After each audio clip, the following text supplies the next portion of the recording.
Hey y'all, Jen Hernandez, Loan with Jen. So what happens to the mortgage during a divorce? If you are possibly divorcing or have been divorced, you don't want to miss this.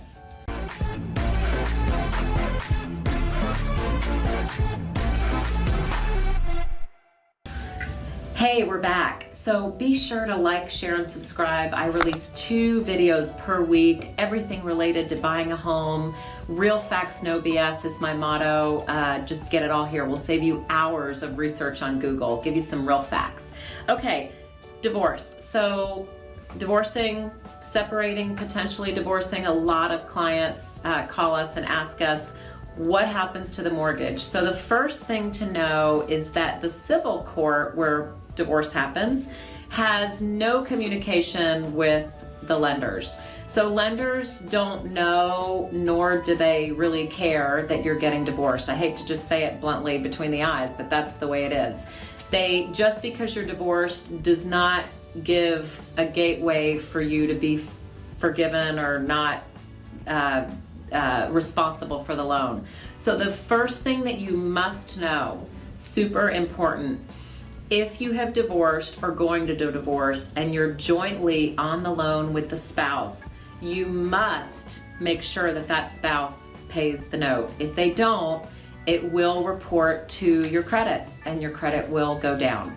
So later when we're doing the next loan for you, let's say if we pulled your credit and it's like, oh no, I'm not responsible for that mortgage, so you just need to ignore it. It doesn't happen that way. So it can ruin your credit and it will not come off. So that's the first thing that you need to know. So what's the solution? So before you get divorced, hopefully you're watching this before you're getting divorced, but you've got to refinance the loan, and then whoever's staying in the house, get the loan in their name. Now, sometimes it happens that people don't qualify. So whoever's staying in the house, if they don't have the income to qualify for the loan or the credit, that can definitely be an issue. So you want to get with a lender quickly prior to divorcing so that you know if that's an option for you, or just to know, again, what your options are or are not, okay? So the last thing that I'll mention, it's really important to know, is that when you go to buy another house, so let's say that, let's just say that wife is gonna go and get another residence. Let's say that ex-husband is staying, and then you go to get another mortgage.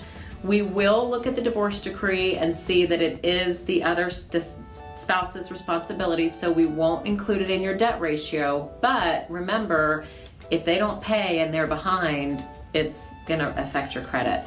But we will discount the payment with the divorce decree. So that's a positive thing, and we don't have to include it in your debt for the new loan to qualify. So that's really important for you to know. The last thing that I'll mention is that when you do go to buy a house and you're not legally divorced yet, at least in Texas this happens, I don't know about other states, but we're a community property state. So you must have the spouse, who's your legal spouse, sign the deed of trust. They have to acknowledge that you're taking out that debt, even though you're not divorced yet. So it's really important for you to get with a lender ASAP if you're thinking of buying, hopefully before you get divorced, so that you can have your attorneys put certain language in the divorce decree regarding, who owns what, we have to refinance the house, whatever it might be. Okay, hope you found this helpful.